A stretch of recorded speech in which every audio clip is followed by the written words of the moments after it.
Je m'appelle Dr Marie Villeneuve, je suis médecin psychiatre à la clinique Connectée de l'Institut universitaire en santé mentale de Montréal.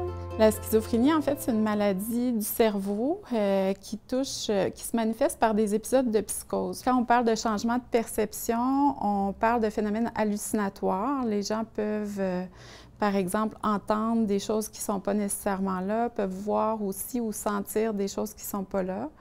Il peut y avoir aussi une modification au niveau des pensées, donc des idées qui sont un peu à l'extérieur de la réalité, en fait, puis auxquelles les gens croient là, avec une intensité ferme. Donc, c'est des idées inébranlables. Tout ça, ça amène donc beaucoup de modifications aussi au niveau des émotions. On peut voir beaucoup d'anxiété. Le stress est une manifestation là, importante de la psychose.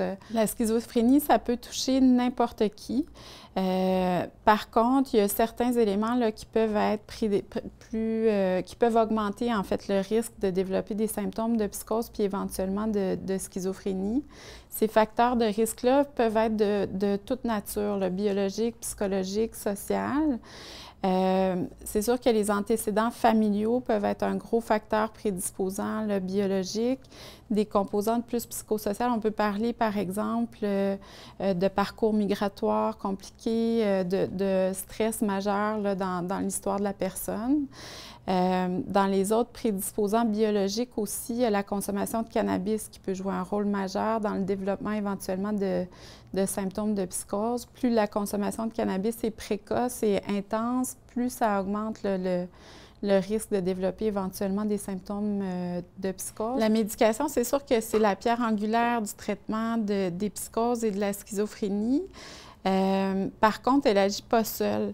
La philosophie de l'intervention précoce, en fait, c'est beaucoup un traitement intensif, mais dans plusieurs modalités, dans des modalités biologiques, psychologiques et sociales. C'est vrai que tout médicament a des risques d'avoir des effets secondaires. Dans le passé, c'était un facteur limitant beaucoup les effets secondaires de la médication.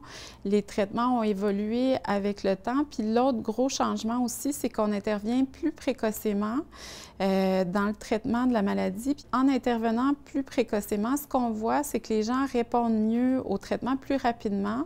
Donc, on est capable de donner des doses plus petites des médicaments, donc avec beaucoup moins de risques d'effets secondaires. Chaque molécule a un peu son profil d'effet secondaire, puis on individualise le plus possible le traitement de chacun des patients, mais c'est beaucoup moins limitant que ça l'a été dans le passé, les effets secondaires, notamment parce qu'on a plusieurs choix disponibles en termes de médicaments, mais aussi à cause de cet aspect-là où on traite plus rapidement, donc avec des plus petites doses que dans le passé. Mais c'est certainement un enjeu majeur, la stigmatisation, puis ça peut faire des fois que c'est un obstacle au rétablissement dans la mesure où des fois ça peut faire qu'on vient chercher des soins plus tard parce qu'on est gêné de parler des symptômes, on est gêné d'en parler à nos proches aussi, donc on se prive d'une certaine partie du support puis du traitement. Donc c'est sûr que la médication va aider beaucoup à contrôler les symptômes aigus, mais rapidement les autres aspects du traitement sont aussi pris en compte, notamment tout ce qui appartient à la réadaptation, donc la reprise d'habitudes de vie saines,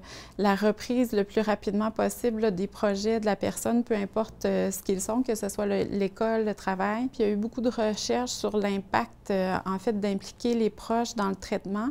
Puis c'est devenu dans les recommandations aussi de l'intervention auprès des jeunes qui souffrent de premiers épisodes de psychose, d'intervenir avec la famille et auprès des familles. C'est démontré que cette intervention-là auprès des familles a aussi un impact positif sur le pronostic des personnes atteintes. Il ne faut pas hésiter à consulter.